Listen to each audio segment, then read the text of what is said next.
नाज़रीन, रुपया पैसा में आपको खुशामदीद कहते हैं। मैं हूं अली नासिर। बाज़गश्त है इस खबर की कि जनाब रिचर्ड मोरिन साहब जो कि सरबरा स्टॉक एक्सचेंज हैं, उन्होंने रिज़ाइन कर दिया है। बाज़गश्त है इस खबर की। अभी कुछ ही देर बाद जब चीज़ जो है बिल्कुल सॉलिड होकर सामने आएगी तो वजाहत से आपको बता पाएंगे। अभी तो मुख्तलिफ ज़राए अबलाग से ये चीज़ मालूम हो रही है। और चाइना वाला बाबू आया भी, कनाडा वाला बाबू आया भी, टके का कोई फ़ायदा नहीं हुआ। जिस दिन से ये लोग आए उस दिन से मार्केट तबाह बर्बाद हुई। अभी तक मुस्तकिल वही सिलसिला चल रहा है। चेयरमैन स्टॉक एक्सचेंज साहब का जो थे उनको पकड़ के ले गए इदारे, और फिर उसके बाद जनाब नया चेयरमैन भी आया, फ़र्क कोई नहीं पड़ा। स्टॉक एक्सचेंज वाले कहते हैं ना इंटरनेशनल स्टॉक एक्सचेंज का पाकिस्तान की स्टॉक एक्सचेंज पर कोई असर होता है, ना चेयरमैन SECP के हटाने का कोई असर होता है, ना चेयरमैन FBR हटाने का कोई असर होता है, ना वज़ीर ख़जाना बदलने का कोई असर होता है। किसी चीज़ का कोई असर नहीं होता। चाहे सरबरा स्टॉक एक्सचेंज को भी हटा दें, MD को कोई मसला नहीं, दोबारा कोई असर नहीं होगा। इस तरह की बातें करके या तो आप खुद को या मुझे या बैनुल-अक़वामी सतह के खिलाड़ियों को बनाने की कोशिश कर रहे हैं। बेवकूफ़। आगे समझ तो आप गए होंगे। बना ना आप उनको सकते हैं और ना वो आजकल के दौर में आपको कुछ बना सकते हैं बेवकूफ़। तो आप खुद अक्लमंदी का इजहार करें। स्टॉक एक्सचेंज के अंदर इस तरह की चीज़ें जो हैं जो पेश आ रही हैं, मैं खुद हैरान हो रहा हूँ कि आखिरकार ये सिलसिला है क्या। कुछ अर्से पहले ऐसा मुझे बतलाया जा रहा है कि जनाब कॉन्फ्लिक्ट ऑफ इंटरेस्ट के पेश नज़र उनको भी शो कॉज दिया गया था, या जो भी सिलसिला होगा स्टॉक एक्सचेंज का, उनको जो है जवाब तलबी की थी कि भाई बताओ कि क्या मसला है, आपके कॉन्फ्लिक्ट ऑफ इंटरेस्ट किस तरह से हैं। तो मामलात कुछ इस तरह से हैं कि अगर मैं बता दूं कि रिचर्ड मोरिन कनाडा वाले बाबू को किसने भेजा था, किस लिए भेजा था, अपने मुफादात के तहफ़्फ़ुज़ के लिए, तो पाकिस्तान में आग सी लग जाएगी। जब मैंने पहले बताया था आपको कि पाकिस्तान के अंदर OGDCL के शेयर्स कौन सी कंपनी खरीद रही है, और ये फ्रैंकलिन टम्पल्टन फॉरेन इन्वेस्टर जो हैं, फ्रैंकलिन रिसोर्सेज के तबके को प्रेसिडेंट का नाम मैंने मीडिया में बताया था कि जनाब उनका नाम आडवाणी है, और वो गुड़गांव मुंबई के अंदर अपना काम किया करते थे। और आप कहते थे गोरा आ गया, गोरा आ गया, गोरा आ गया, और मैं कहता था ये गोरा नहीं है, ये अपन के जैसा काला है और बैठा भी इंडिया में हुआ है। अब हमारे कामरान साहब हमारे रिपोर्टर हैं, इनसे स्टॉक एक्सचेंज की जो है ताज़ा तरीन सूरत जो है वो जानने की कोशिश करते हैं और मजीद मालूमात भी हासिल करते हैं कि रिचर्ड मोरिन का सिलसिला कहाँ तक पहुँचा और इसमें क्या हकीकत है और उसके पीछे छुपे क्या हकायक हैं। जी कामरान साहब। जी बिल्कुल अली नासिर, पाकिस्तान स्टॉक मार्केट के CEO रिचर्ड मोरिन ने आज अपने ओहदे से इस्तीफा दे दिया है। इस हवाले से खबरें बहुत तकरीबन कोई 2 महीने से गर्दिश कर रही थी कि रिचर्ड मोरिन साहब, जिनको 2007 में CEO पाकिस्तान स्टॉक एक्सचेंज तैनात किया गया था, उन पर पाकिस्तान स्टॉक एक्सचेंज के बोर्ड ऑफ गवर्नर ने अदम एतमाद का इजहार किया। उस अदम एतमाद का इजहार की वजूहत ये थी कि जब वो CEO पाकिस्तान स्टॉक मार्केट बने तो उन्होंने अपनी निजी कंपनी को क्लोज ऑफ कर दिया था, मगर फिर इतलात आई कि उनकी वो कंपनी ताहाल जारी है, वो चल रही है। जिसके बाद पाकिस्तान स्टॉक मार्केट के जो बोर्ड ऑफ गवर्नर हैं, उन्होंने उन पर तशवीश का इजहार किया और उसके बाद उन पर एतमाद किया। आज बाज़ाब्ता तौर पर उन्होंने इस्तीफा दिया, जिसे पाकिस्तान स्टॉक मार्केट के बोर्ड ने फौरी मंजूर कर लिया, और आज रिचर्ड मोरिन साहब जो है वो अपने ओहदे से मुस्ताफी हो चुके हैं। जी तो यानी कामरान चौहान साहब, बात यह है कि हमारे मुल्क के अंदर लोग आते भी हैं, चले भी जाते हैं। अब क्या इस मामले को मज़ीद इन्वेस्टिगेट करने की कोई ख्वाहिश का इजहार किया है, कोई इंदिया दिया है, या मुख्तसरन वो इस्तीफ़ा देकर अब चले जाएंगे? ये पूछनी होगी कि उन्होंने क्यों इतना अरसा अपनी कंपनी चलाई। देखिए, ये खबरें बहुत अरसे से गर्दिश कर रही थी। हमने 12 पाकिस्तान स्टॉक एक्सचेंज के बोर्ड ऑफ गवर्नेंस, इसके साथ साथ बोर्ड ऑफ डायरेक्टर और फिर उनके डायरेक्टर्स से बात करने की कोशिश की, मगर पुरस्कार तौर पर वो खामोश रहे, जबकि अंदरूने खाना ये सारी कार्रवाई चल रही थी। मगर उन्होंने मीडिया को इस हवाले से कोई तस्दीक या तरदीद नहीं की। अब जब क्योंकि उन्होंने अदम एतमाद का इजहार किया और उनको मुस्ताफी कर दिया गया, वो मतलब उनको इस्तीफा देने पर मजबूर किया गया, जिसके बाद वो मुस्ताफी भी हो गए। मगर अब दिखाई यही देता है कि इस पर मजीद कोई बातचीत नहीं होगी और रिचर्ड मोरिन साहब अपना सामान समेट कर वापस रवाना हो जाएंगे। इमरान चौहान साहब, आपका बहुत शुक्रिया, आप हमारे साथ शामिल हुए और हमें बताया आपने तीन सूरत हाल के मुतालिक, और बिलखुसूस ये भी बताया, पस मंज़र भी बताया। कामरान चौहान साहब हमारे रिपोर्टर हैं जिन्होंने बड़ी, मैं कह रहा हूँ कि मुफस्सिल अंदाज में पेश किया कि मामला थे क्या। पस पर्दा बहुत कुछ हो रहा था, लेकिन मैं अपने मुंह से कह नहीं सकता था। सच बात यह है कि हमारे यहाँ लोग सामान लपेटते हैं और फिर चले जाते हैं। कहीं ऐसे ना हो कि ये सारी इम्पोर्टेड टीम इमरान खान साहब, जो आपकी काबीना में ज़बरदस्ती आप पर मुसल्लत की गई है, मुझे पता है आप आदमी शरीफ हो, लेकिन आपके ऊपर शरीफ गलत लफ्ज़ निकल गया, आप आदमी अच्छे हो, लेकिन आप पर मुसल्लत कर दी गई ये टीम भी कहीं ऐसे ना हो कि एक दिन अपना सामान लपेट कर यहाँ से निकल जाए। इमरान खान, अपने परायों को पहचानो भी और उनको आम जगहों पे लगाओ भी। यहाँ पर मैं अपने आज के मेहमान का तारुफ कराता चलूँ, जनाब मिर्ज़ा इश्तियाक बेग साहब, मरकजी सदर हैं PMLN के बिजनेस फोरम के। सर, आपको वेलकम करता हूँ शो में। Thank you very much Ali साहब। तो आगाज़ में ही आपने देख लिया किस तरह की सूरत हाल पाकिस्तान के अंदर अब पैदा हो गई। अब भी बोलेंगे पाकिस्तान और स्टॉक एक्सचेंज पे कोई असर मुरतब नहीं होगा। कनाडा वाला बाबू आया भी चला भी गया, कुछ पता भी नहीं लगा क्या फ़ायदा होगा इतना ये। लेकिन बंदा आपके दौर में आया था, आप लोगों ने बोला था चाइना के साथ पींगे बढ़ाएंगे, चाइना के साथ पींगे बढ़ा के मार्केट ऊपर जाएगी। लेकिन जब से ये लोग आए, मार्केट की वो धुलाई हो रही है, वो कुटाई हो रही है जो WWE की रेसलिंग के अंदर कभी कभार हम कमज़ोर रेसलर को अंडरटेकर जैसे रेसलर के साथ मार खाते हुए देखते हैं। बिल्कुल अली साहब, आपने बिल्कुल सही कहा अपने इंट्रो के अंदर कि हमारा ये एक्सपीरियंस सही नहीं रहा है कि हम जो बाहर से लोग लेके आते हैं और वो क्या करते हैं, एक दिन जब उनके मफादात पूरे हो जाते हैं वो अपना सूटकेस वगैरह पैक करते हैं और यहाँ से चले जाते हैं, क्योंकि ना उन्होंने यहाँ रहना होता है, ना उनके बच्चों ने रहना होता है और ना उन्होंने किसी को बाद में फेस करना होता है। और ये आज की तारीख़ नहीं है। ये मोइनुद्दीन कुरैशी साहब जो थे उनको भी लाया गया था, उनके पास हमारा शनाख्ती कार्ड पाकिस्तान तक का नहीं था। वो पर आदमी तो बड़ा ज़हीन था ना, अच्छा था। उसके बाद ये तो अननोन लोग हैं, चले गए। शौकत अजीज़ साहब को फिर लाए। इस तरह की एक कहानी चल रही है। हमें चाहिए जो हमारे अपने लोग हैं, बड़ी ज़रख़ीज़ ज़मीन है, बड़े अच्छे लोग हैं, उन पे हम अपने बंदे को बुला रहे हैं ना, वापस नहीं आ रहा। आप तो इसाक डार साहब को वापस बुला लें, हम तो पुराने हर बंदे को लगा रहे हैं। हो सकता है इसाक डार साहब को दोबारा लगा दें। डार ने अली, आप यकीन करें, मैं फेडरेशन का वाइस प्रेसिडेंट रहा हूँ, जो चीज़ें उसने की हैं, चाहे वो आर्टिफिशियली वो डॉलर को लेके गया, बैठा हुआ था, 2000 अरब के रेवेन्यू को 4000 पे ले गया था, और मईशत जो है वो हमारी जो GDP आई थी वो आपको मालूम है कि 5.8% GDP आ गई थी। देखिए, एक अच्छा वक्त था। नहीं देखें, PTI ये कहती है, सुन लें उनका मुकदमा, सुन लें, अभी उनके लोग भी आने वाले हैं। अभी शो के अंदर हम कोशिश कर रहे हैं उनसे रब्ता करें। आजकल सबकी या तो मिजाज ठीक नहीं है, तबीयत ठीक नहीं है, क्योंकि जिस तरह महंगाई बढ़ रही है, वो क्या सवाल का जवाब देंगे। लेकिन मैं उनका मौक़िफ़ आपके सामने पेश करता हूँ। वो कहते हैं कि आप करप्ट तरीन जो लोग हैं उनको शामिल किया गया हुकूमत के अंदर, आपने और पीपल पार्टी ने ऐसे लोगों को शामिल किया। इसके बारे में आपसे मालूमात करूंगा। ये रेजिग्नेशन लेटर देख लो भाई, कनाडा वाले बाबू रिचर्ड मोरिन का। तो अब वो चला गया, आपको पता भी नहीं लगा वो कब आया कब चला गया।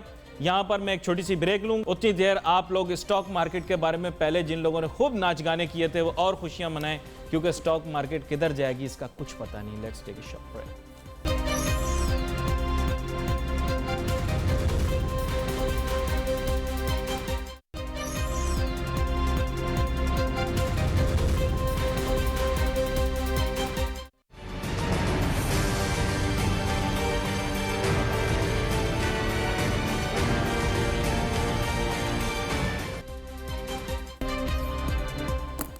नाज़रीन, वेलकम बैक आफ्टर ब्रेक। परेशान मैं भी होता हूँ कभी कभार जब देखता हूँ कि ये सब कुछ क्या हो रहा है, तमाशा अब किस तरह ख़त्म होगा, कब ख़त्म होगा, उसके पीछे क्या चीज़ें होती हैं, आवाम को पता ही नहीं लगता, सरमायाकारों को भी पता नहीं लगता कि आखिर ये गेमें हो क्या रही हैं। कभी चाइनीज़ आ जाते हैं, हम डिस्को डांस शुरू कर देते हैं, अपने स्ट्रेटिजिक एसेट्स को फ़रोख्त कर देते हैं, और उसके अलावा जो है वो कभी कभार ये होता है कि हम किसी अनजान आदमी को बुला लेते हैं जिसका कुछ भी पता नहीं। रिचर्ड मोरिन साहब सिर्फ मॉरिशस के स्टॉक एक्सचेंज के सरबराह रहे थे। मॉरिशस इतना सा मुल्क के नक्शे में आप देखिएगा, इतना सा बिल्कुल उसकी स्टॉक मार्केट के वो सरबराह रहे। ये बात अलहदा है कि मॉरिशस बड़ा अमीर मुल्क है, लेकिन स्टॉक एक्सचेंज भी मेरा ख्याल है उनकी इतनी सी होगी। लेकिन हम लोग उस पर चूँकि ढंडोरे पीटने का शौक़ है हमें, डिस्को डांस का शौक है और गोरे का हमें बहुत ज़्यादा कॉम्प्लेक्स है। अगर गोरा हमें दिख जाए तो हम फ़ौरन टूटी फूटी इंग्लिश बोलने की कोशिश करेंगे ताकि गोरे को इम्प्रेस करें। गोरा हमारे मुल्क में आ जाए तो हम कोशिश करते हैं यार हम बिल्कुल सेट फिट फाट हो जाएं, चाहे को गोरा अपने मुल्क के अंदर कुछ भी करता हो हम उसके साथ फ़ोटो भी खिंचवाएंगे और हम सेल्फियाँ भी लेंगे, उसके साथ सोशल मीडिया पर भी लगाएंगे। अब हमारे साथ मौजूद हैं जनाब ज़फ़र मोती साहब, साबिक जो हैं ये मेंबर भी रहे हैं स्टॉक एक्सचेंज की इंतज़ामिया के और अब भी PSX के ट्रैक होल्डर शेयर होल्डर हैं। वेलकम करता हूं आपको शो में Zafar Moti sahab. Thank you ji, thank you. Zafar Moti sahab, Canada वाला बाबू आया भी चला भी गया। मैंने खुद जानबूझ के ज़ब्त का इज़हार किया, वरना इससे पहले जो भी PSX का सरबराह होता है मैं खुल के तनकीद करता हूं। मैंने कहा यार चलो मेहमान आया हुआ अपने मुल्क के अंदर, इसको कहना कुछ नहीं है। आपने बुलाया, उसको वापस भेज दिया। ये मुझे बताएं उनकी परफॉर्मेंस रिपोर्ट क्या है, वाइट पेपर दें, बताएं मुझे कौन सी मार्केट के अंदर रिफॉर्म लाई गई, कौन सा लेवरेज प्रोडक्ट लाया गया, कौन सी क्रॉस लिस्टिंग हुई, कौन सी इंटरनेशनल लिस्टिंग हुई, कितने पॉइंट्स मार्केट बढ़ी, मार्केट कैपिटलाइजेशन में कितनी बेहतरी आई, IPOs कितने ज्यादा है, मुझे व्हाइट पेपर दें। कोई क्या व्हाइट पेपर, आपने तो पूरा नॉवेल मांग लिया है। कोई एक क्वेश्चन तो आपका है नहीं। दूसरा ये कि आप बिल्कुल सही कह रहे हैं कि फ्रेंच स्पीकिंग थे रिचर्ड मोरेन, तो मॉरिशस तो फ्रेंच स्पीकिंग था, उस कॉलोनी भी फ्रांस की थी तो उधर इनको इजी था। यहाँ पर पहले दिन से ही वो अनकंफर्टेबल थे, उनको सिक्योरिटी का भी काफी इशू था, पूरे स्टॉक को एक किस्म का वो बना दिया था जिसमें एंट्री एग्जिट इन्वेस्टर्स और स्मॉल क्लाइंट्स के आने जाने की मुश्किलात बढ़ रही थी। पार्किंग का भी पूरा एरिया कॉर्डन्ड ऑफ था, जो बिजनेस के लिए और मार्केट के लिए, और जो मार्केट पब्लिक के लिए खुली होती है उसके अंदर मुश्किलात ले आते हैं। फिर टेक्निकल एस्पेक्ट में ये था कि जो बातें जो वादे किए गए थे वो कहीं पर पूरे नहीं हुए। बोर्ड ऑफ डायरेक्टर्स पहले से ही जरा इनसे कंफर्टेबल नहीं थे, हल्के फुल्के नाराज भी थे कि भाई अभी तक कोई प्रोडक्ट नहीं आई है, कोई ऑनलाइन में कोई ज्यादा बेहतरी नहीं हुई है, कोई ऐसा प्रोडक्ट नहीं आया जो क्रेडिट सप्लाई दे अपना इन्वेस्टर्स को, स्मॉल इन्वेस्टर्स को स्पेशली। कोई कैरी फॉरवर्ड चीज भी जो फ्यूचर का भी ट्रेडिंग थी उसमें भी प्राइस डिस्कवरी और डेप्थ नहीं थी। तो ये सब चीजें आखिर में जब ये मार्केट डिक्लाइन हुई है तो उसमें ऊपर कर आई हैं। फिर ये बोर्ड ऑफ डायरेक्टर ने शो कॉज नोटिस दिया जिसकी वजह से उन्होंने रिजाइन कर दिया। जनाब मिर्जा इश्तियाक बेग साहब, बात यह है कि आप ब्रेक के दौरान भी मुझे बता रहे थे कि ये कॉम्प्लेक्स जो हमारा है, मैं उसे कहता हूँ गोरा कॉम्प्लेक्स, आप कहें ना कहें वो आपकी मर्जी है। इसी के तहत हमने PIA के लिए भी एक जर्मन CEO बुलाया था तो पूरा का पूरा जहाज ही गायब हो गया आपका। देखे कैसे छूब मंतर, ऐसे होता है बिजनेस, आपको पता ही नहीं किस चीज़ का। आप लोगों के दौर में आया था, देखो म्यूजियम में ले जाके उसने रख दिया। तो आप ये मुझे बताएं, ये भी आए, ये भी चले गए, nobody is going to evaluate, there is going to be absolutely no accountability of his performance. Not that I'm saying that इन्होंने कोई करप्शन वगैरह की होगी, but there needs to be set accountability for such professionals who are coming from other countries with reference to their performance. क्या कहते हैं? नहीं, बिल्कुल अली साहब आपने बिल्कुल सही कहा कि इससे पहले के जो एक्सपीरियंस थे हमारे, वो इतने सही नहीं रहे ये फॉरेनर्स को ला के आने का। देखिए हमारे अपने पास बड़े प्रोफेशनल्स हैं जो बाहर की तालीम हासिल कर चुके हैं और बड़ी अच्छी पोजीशंस पे भी बात पे रहे हैं। हमें प्रेफरेंस उनको देना चाहिए, रादर दैन एक हम इसको आदमी को लेके आ रहे हैं बाहर से जिसका कोई स्टेक नहीं है। उसको यहाँ की पाकिस्तान की डायनेमिक्स समझने में ही एक अरसा लग जाता है और बाय डेट टाइम वो सोचता है कि नहीं जी मैं यहाँ पे नहीं हूँ। जैसे आपने PIA ने भी एक बार ये तजर्बा किया था पाकिस्तान स्टॉक एक्सचेंज की तरह, और वो एक MD को लेके आए थे जो जर्मन नेशनल था। बाद में फिर उस पर केसेस वगैरह भी किए गए और भी पता लगा कि हमारा एक 747 जहाज़ था वो कम हो गया। जब तलाश की तो पता लगा वो किसी जर्मन एयरपोर्ट पे खड़ा है, किसी म्यूजियम को बेच दिया गया है।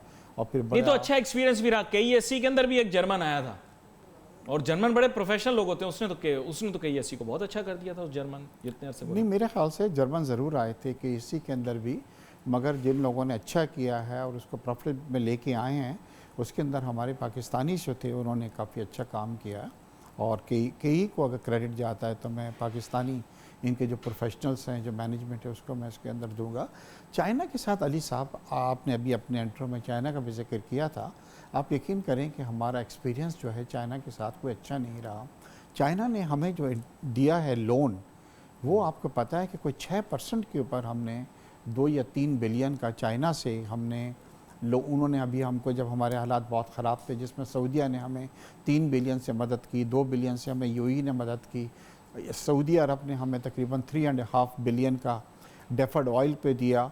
जब हम चाइना के पास गए कि हमारे हालात बहुत ख़राब हैं और IMF जो है वो उस वक्त बहुत डिफ़िकल्ट कर रहा था, उन्होंने जो हमें लोन दिया है वो 6% प्लस पे दिया है, जो कि डॉलर के ऊपर 6% जो है। इमरान तो चाइना के साथ ये इस चक्कर में फेवर में ही नहीं था, ये तो आप लोगों की हुकूमत, नून लीग की हुकूमत ने हमें फंसवाया। इमरान तो फेवर में नहीं था, आप लोग तो कहते थे इमरान तो फेवर में था ही नहीं बेचारा, वो तो फंस गया इस चक्कर के अंदर।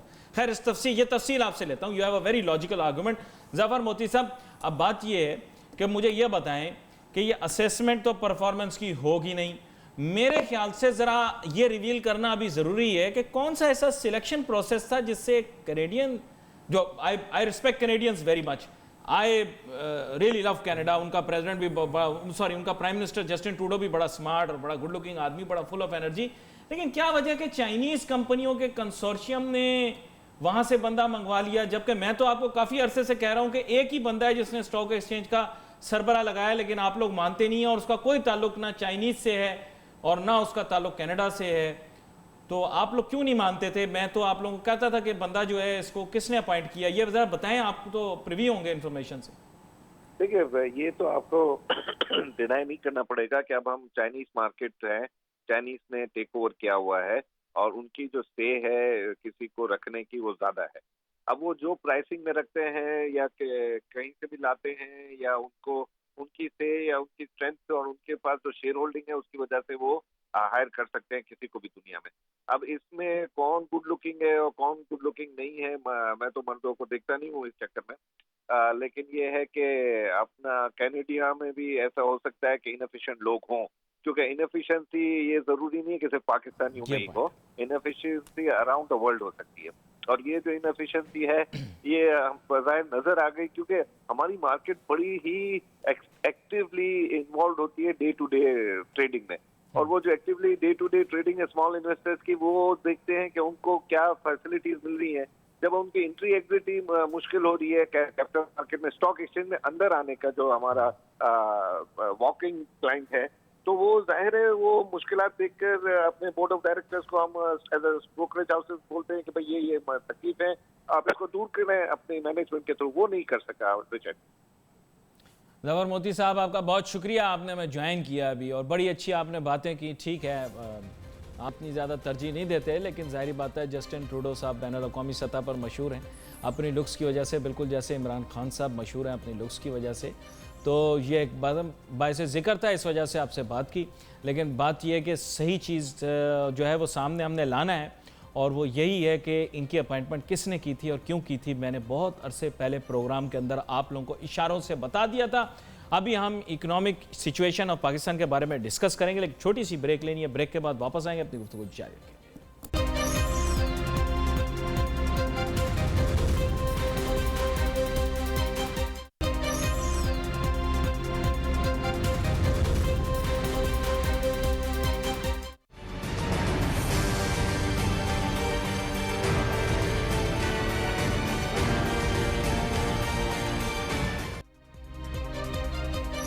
नाज़रीन, welcome back after the break. अब अहम एक और बात भी है जिस पर गुफ्तगू करना बहुत ज़रूरी है, पाकिस्तान की माशी सूरत हाल, और हमारे नाज़रीन रोज़ देख रहे होते हैं। चलो ये स्टॉक एक्सचेंज वाला पहलू भी एक बड़ी अहमियत रखता है, लेकिन अब तक तो पूरे पाकिस्तान के अंदर गांव देहात शहरों हर जगह तक पहुंच रहा होता है, और उनके जहन में यही होगा कि महंगाई इतनी बढ़ गई, परेशानियाँ और मसाइल इतने बढ़ गए। मिर्ज़ा इश्तियाक बेग साहब, बात यह है कि PTI की हुकूमत ये कहती है कि सारा मैस आपकी नून लीग की हुकूमत फैला के गई है, लैंड माइंस लगा के गई है, मुल्क की मईशत के अंदर बारूदी सुरंगें बिछा के गई है। इमरान खान की जो माशी टीम जहाँ पैर रखती है धमाका हो जाता है, जहाँ पाँव रखती है धमाका हो जाता है। कहीं महंगाई का धमाका, कभी गैस को महंगा करने का धमाका, कभी पेट्रोल को महंगा करने का धमाका, कभी बिजली को महंगा करने का। आपने क्यों आवाम के लिए, पाकिस्तानी आवाम के लिए लैंड माइंस बिछाई? आपको हमारा एहसास करना चाहिए था। अगर आप आवाम में गैर मकबूल हो गए कोई बात नहीं, इलेक्शन अगला जीत सकते थे आप। आपने क्यों किया ऐसे पाकिस्तान की आवाम के साथ? जी अली साहब, पहले अभी थोड़ी देर पहले आपने जिक्र किया था कि जनाब वो कनाडा का जो वज़ीर आज़म बड़ा गुड लुकिंग है, और पाकिस्तान के भी। देखिए, किसी मुल्क को चलाने में लुक्स काउंट नहीं होती। अभी आपने देखा है कि एक वो प्राइम मिनिस्टर जिसके लुक्स बिल्कुल ही ख़राब हैं, जनाब इंडिया का, लोग उसको दोबारा उन्होंने इलेक्ट कर दिया। सिर्फ एक वजह से इलेक्ट किया है कि उसकी जो परफॉर्मेंस थी, अगर आप देखेंगे तो बहुत अच्छी रही। आज उनके रिजर्व देख लें, आज उनका इंटरेस्ट रेट देख लीजिए, आज वहाँ पे जीडीपी देख लीजिए 7% को टच कर रही है। नहीं तो नवाज शरीफ की भी शक्ल अच्छी है, हमने ये तो देखिए दूसरी बात ये शरीफ हुआ बड़ा कि गुड लुकिंग देखिए, आदमी थी। हुकूमत जो होती है ना, जो वो काउंट होती है, वो किसी चीज़ से नहीं होती, एक चीज़ से होती है कि उसकी जीडीपी उसने क्या अचीव की है। 13 साल में हाईएस्ट जीडीपी पाकिस्तान मुस्लिम लीग नून ने अचीव की, जो कि 5.8% जीडीपी थी। जब सऊदी क्राउन प्रिंस यहाँ पे आए, वो कह रहे हैं ये तो सब वो ब्लफ खुद है, ये कह के गए, ये सब ब्लफ है। वो नहीं। कह रहे हैं ये सब ब्लफ कर रहे हैं, आप ब्लफ कर रहे हैं। वो कह रहे हैं तिजारती खसारा रिकॉर्ड में रिकॉर्ड इजाफा हुआ। वो कह रहे हैं माशी तौर पर आपने जबरदस्ती डॉलर को गिरफ्त में किया, उसकी वजह से एकदम भाग गया। देखिए जो ही हमने छोड़ा अगर गिरफ्त में भी किया था अली साहब, तो बहुत अच्छा था कि हम उसको 110 या 114 की सतह पर रोके हुए थे। आज 10 महीनों में 25% इन लोगों ने उसके अंदर इजाफा कर दिया है, 25% इजाफा उसके अंदर हो गया है। और अब आने वाला जो वक्त बतला रहा है, मैं आपको बतलाऊं कि ये बजट आ रहा है, ये बजट इस वक्त पीटीआई नहीं बनाएगी। जून में जो आ रहा है, ये आईएमएफ बना रही है बजट जो है, बैठ के उसके हाथ में। और उसके बाद जो तूफान आएगा, कर्जों को कहां से कहां आप पहुंचा यकीन दिया। करें कि आप देखेंगे कि लोग खुदकशियों पे आमादा हो नहीं, जाएंगे, जो हालात ख़राब हो रहे हैं, क्योंकि इतनी ज़्यादा महंगाई बढ़ रही है कि जिसका कोई अंदाज़ा नहीं है। आप खुद रियलाइज नहीं कर रहे हैं कि जो प्राइसेस जो हैं, जिस तरह इलेक्ट्रिसिटी के प्राइसेस बढ़ा दिए, गैस के प्राइसेस बढ़ा दिए, पेट्रोल के प्राइसेस मुझ पे इफेक्ट आ रहा है भाई, आप पे इफेक्ट आ रहा है। 25-30 हज़ार वाला आदमी क्या आज के दौर में सरवाइव कर सकता है? यही वजह है कि कराची जैसे शहर के अंदर आज आप देख रहे हैं कि स्नैचिंग शुरू हो गई है, किडनैपिंग शुरू हो गई है। कुछ अर्से पहले डिफेंस से एक लड़की को अगवा करके 1 करोड़ रुपए जो है वो उससे भत्ता मांगा गया है। देखिए हम बहुत बुरे थे, कौम के लिए आसानी अली साहब, नून बहुत बुरी थी, हम बहुत बुरे थे। अब खुदारा कोसों के बजाय आप कुछ करें। 10 महीनों में आपने क्या किया? 10 महीनों में कोई एक अच्छा काम आप बतला दें। जब भाई नहीं हो रहा था, इनकम्पिटेंट थे, ना हेल्थ थे, आप नहीं आते ना, नहीं लेते, कहते जी हमें नहीं चाहिए इन हालात के अंदर। मैं हूं, कोई एक फैक्ट्री बिक रही है जो बहुत ज्यादा लॉस मेकिंग कर रही है, नुकसान कर रही है, एम्प्लॉयमेंट भी है वहां पे, मैं इसको टेक ओवर नहीं करूंगा उस फैक्ट्री को मैं। तो आपने जनाब किस उसके ऊपर, जब इतने ज्यादा हालात खराब थे, असद उमर जो था उसको 6 महीने पहले ये पता था कि मैं फाइनेंस मिनिस्टर बन रहा हूं, उसने क्या किया? अब आपने सब इंपोर्टेड जो है लोगों को लगा दिया, आईएमएफ के आदमी को ला के आपने लगा दिया। असद उमर मैं नहीं कह रहा, इमरान खान साहब के मुताबिक उसकी कारकर्दगी ठीक नहीं थी, इसके माने ये वो कॉम्पिटेंट आदमी नहीं था असद उमर। अली साहब क्या ये सही किया है कि आईएमएफ का एक आदमी जो आईएमएफ का एम्प्लॉय था इजिप्ट के अंदर, उसको लाके आपने पाकिस्तान के खजाने की चाबी जो है उसके हवाले कर दी। आते के साथ उसने क्या किया कि डॉलर को 150 से ऊपर ले गया। आते के साथ उसने 1 गो के अंदर 1.5% जीडीपी वो इंटरेस्ट रेट बढ़ा के इस वक्त 11.5% हमारा डिस्काउंट रेट हो गया है। आप किसी बैंक के अंदर जाएं तो आपको 16 और 17% के ऊपर आपको लोन मिलेगा। क्या इस लोन के अंदर कोई आदमी नई इंडस्ट्री लगा सकता है? क्या इस लोन के ऊपर कोई एक्सपेंशन हो सकती है? क्या कोई जॉब हो सकती है? बिल्कुल नहीं हो सकती है, क्योंकि आज जिस आदमी को बैठा दिया गया वो आईएमएफ का आदमी है वहां पे। मैं आपकी जवाब में कोई दिफा नहीं करूंगा। उसकी वजह ये, दिफा मैं उस चीज़ का कर सकता हूं जिसका दिफा मुमकिन हो। ये जो बात आप कर रहे हैं इसका दिफा मैं नहीं कर सकता। आईएमएफ का जहाँ तक रोल है सर, आईएमएफ को आप ही लोग लाए थे।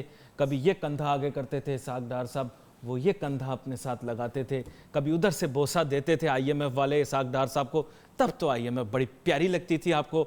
आईएमएफ का कोई सैम, कोई टॉम, कोई जॉन आपके साथ बैठता था और कहता था वेरी वेल डन इसहाक डार। तब तो आईएमएफ के ऊपर प्यार आता था उमट उमट के। आज आईएमएफ बुरी लग रही, ऐसे कैसे हो सकता है? ये भी तो बताए ना, क्या थपकियां नहीं ली इसहाक डार साहब ने? कभी ये कंधा आगे करते थे, कभी ये मुंडा आगे करते थे, मुझे थपकी दो। देखिए अली साहब, मैं इसको शिकायत नहीं कर रहा हूं कि आप आईएमएफ के पास क्यों गए, मैं इसकी शिकायत नहीं कर रहा हूं। मैं सिर्फ एक चीज़ की शिकायत कर रहा हूं कि जिस टर्म्स एंड कंडीशंस के ऊपर आपने ये $6 बिलियन जो कि $2 बिलियन पर ईयर आपको मिलेंगे, जो कि इतना सब्सटेंशियल अमाउंट नहीं है, आपने जो कंडीशंस उनकी एक्सेप्ट की हैं वो पाकिस्तान जो लोग जो हैं वो उसको बर्दाश्त नहीं कर पाएंगे। लोन हमने भी आईएमएफ से लिया था, मगर ये कंडीशंस नहीं थी कि लोन लेने से या डिसबर्समेंट होने से पहले ही हमने क्या कर दिया कि जनाब ये सब प्राइसेस बढ़ा दिए। और अब जो रह गए हैं वो बजट जो आने वाला है, जो आईएमएफ बना रही है, आप यकीन करें कि मैं खुद बहुत परेशान हूँ कि आने वाला वक्त जो है वो जो वो महंगाई सख्त लेके आएगा वो हम और आपसे भी बर्दाश्त नहीं होगी। अब हम मिडिल क्लास की बात कर रहे हैं, अब हम जो हैं वो निचले की बात नहीं कर रहे हैं। मैं आपसे फुल टाइम अग्री करता हूं कि अवाम रुल गई है। अब अवाम रुल गई, इस मसले का हल निकालें।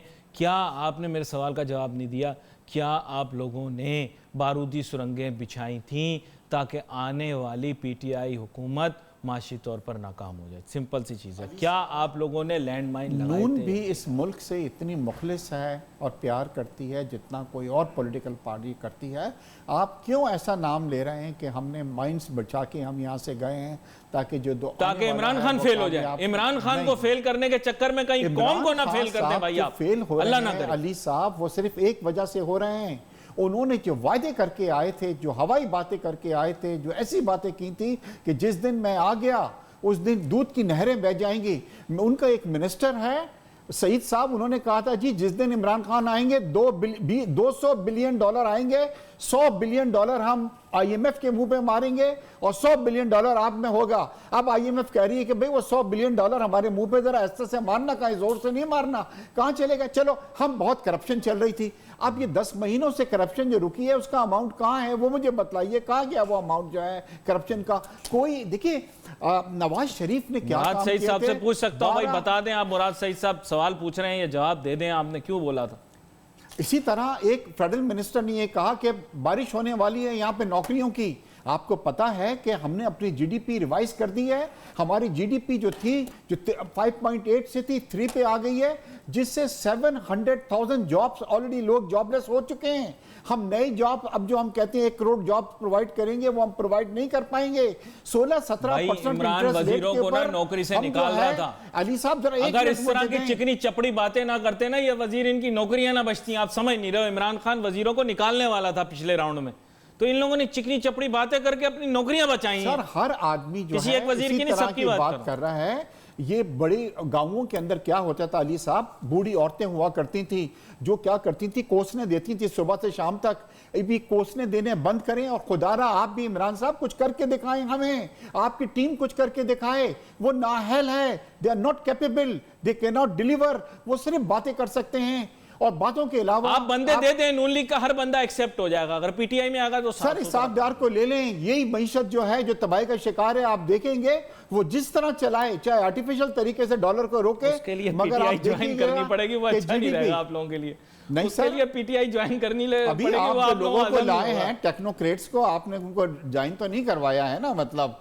मगर आप लोग कौमी हुकूमत के को किसी तरह आप लाना चाह रहे हैं, ऐसी बातें बाज़गश्त के अंदर है, सारा पता लग रहा है हमें। मैंने बिल्ली छोड़ी हुई इस्लामाबाद में, वो मुझे हर चीज़ बता रही है। आप लोग नून लीग वाले सुबह शाम कोशिश कर रहे हैं, इसके पीछे जो है आपके दूसरी क़यादत का हाथ है जो अभी पाकिस्तान में नहीं है। वो कोशिश कर रहे हैं किसी तरह इमरान खान मान जाए और कौमी हुकूमत इस्टेब्लिश की जाए। क्या इसमें कुछ हकीकत या सच्चाई है? मैं तो मफरूज़े की बुनियाद पर अली साहब शोशा छोड़ा है लोगों ने। आप माशाल्लाह एक बहुत समझदार आदमी हैं, मईशत को समझते हैं, अरसे दराज से मईशत पे काम कर रहे हैं। देखिए इस वक्त लोगों को जो है वो सिर्फ इस तरह की बातें करके घुमाया जा रहा है कि ये मांग रहे हैं, एनआरओ मांग रहे हैं, ये करना चाहते हैं। खाकान अब्बासी साहब ने एक बड़ी प्यारी बात कही असम्बली के फ्लोर पे। उसने कहा कि नालत है वो आदमी जो एनआरओ मांगे और नालत है उस आदमी पे जो एनआरओ दे। तो ये प्लीज सर बातें लोगों को खुश करने के लिए कि तबाही नेशनल गवर्नमेंट के बारे में, नेशनल गवर्नमेंट के बारे में के पीछे लगा दिया लोगों को कि ऑयल और डिस्कवरी होने वाली है कराची के साहिल से। एक दिन पहले तक आपने इतनी बड़ी बड़ी बातें कर दी कि लोग ये सोचने लगे कि जी हम भी सऊदी अरब बन जाएंगे, हम भी कुवैत बन जाएंगे। देखिए जब आप लोगों की होप ज्यादा बढ़ाते हैं अली साहब, मेरे जैसे शेखों ने भी घर पे इफ्तारी रख दी कि चलो यार जो तेल निकलने वाला है। सर ये देखे मेरी बात सुने, इस तेल के निकलने से पहले तो आपने शोर मचाया था कि ये कुआं हमने ढूंढा है, नून लीग वालों ने। सर नहीं आप लोगों ने बोला ये कुएं में से तेल निकला तो हमारा, नहीं निकला तो इमरान का। ये क्या बात, ऐसे नहीं होता। इस पाकिस्तान की तारीख आप देखें, 100 में से 50 कुएं खुदे हैं मगर तेल नहीं निकला। वो कोई बुराई नहीं है। जब तेल के लिए कुआं खोदा आप लोगों ने कहा हमारे दौर में आया था। बातें तो ये नहीं की कि जनाब तैयारी कर लो और नौकरियां बरसने वाली हो रही हैं और तेल निकलने वाला हो रहा है और गैस निकल रही है और हमारे दिन जो आप फिर गए। देखिए जब आप लोगों को डिसअपॉइंटमेंट क्यों होती है? जब आप उनको होप दे देते हैं, जब वो आपसे बहुत ज़्यादा एक्सपेक्टेशन उनकी बढ़ जाती है, जब लोगों की एक्सपेक्टेशन हो गई कि इमरान खान साहब जब आएंगे तो दूध की नहरें बह जाएंगी, तो आज एग्जैक्टली ये डिसअपॉइंटमेंट जो बढ़ रही है। कराची के अंदर आप देख लिए, जहाँ से इन्होंने 14 सीट्स कहते हैं कि हमने ली थी, कल आप इलेक्शंस करा दें अगर इनको 14 सीट्स यहाँ से मिल जाएं, क्योंकि लोग डिसअपॉइंट हुए हैं। कुछ दिनों पहले MQM जिनका ये था कि जी कराची को सूबा बनना चाहिए, क्योंकि बहुत ज़्यादती कराची के साथ जो हो रही है, कराची में कोई डेवलपमेंट नहीं हुई। कराची को जब हम लाहौर से कंपेयर करते हैं तो हम हैरान रह जाते हैं और एहसास कमतरी का शिकार हो जाते हैं। इमरान साहब ने साफ आके कह दिया कि नहीं जी, कराची जो है वो बिल्कुल सही है, कराची के कोई मतलब अलग सूबा नहीं होना चाहिए। यही वजह है कि वो उर्दू स्पीकिंग जिन्होंने उनको वोट दिए थे, आज वो भी उनसे नाराज हैं। वो किसी फर्क कॉन्टेक्स्ट के अंदर बात की थी, आप उसे मिसअंडरस्टैंड कर गए। वो किसी फर्क पॉलिटिकल कॉन्टेक्स्ट में बात की थी, क्योंकि पीपल्स पार्टी की तरफ से और अंदरूनी सिंध के अंदर हवा चली कि शायद गालिबन वफाक की तरफ से कोशिश की जा रही है, तो पॉलिटिकली उन्होंने बयान दिया। खैर, आपके साथ इस मौजू पर और मजीद मौजूआत पर भी गुफ्तगू करनी आगे आने वाले दिनों के अंदर, क्योंकि तशनगी रह गई। उससे बहुत सारे सवाल पूछने माजी की कारकर्दगी के मुतालिक। अफसोस के साथ मैं अब यह कह तो नहीं सकता कि मुझे तस्लीम करना पड़ेगा, but many of the things you said, उनका वेट इतना ज़्यादा है कि मैं उनको रिफ्यूट नहीं कर पा रहा। इधर मैं यही गुजारिश कर सकता हूँ इमरान खान साहब से और उनकी काबीना से और उनकी हुकूमत से कि अवाम के लिए जल्द से जल्द काम करें, वरना अपोजिशन को मौका मिलेगा और जमहूरियत को शायद आगे वसअत मिलने में कोई प्रॉब्लम आए। इसीलिए आज ही काम करें इस सिलसिले में। We wait for your message on Facebook. Ali Nasir हमारी टीम को इजाज़त दीजिए। अल्लाह हाफ़िज़।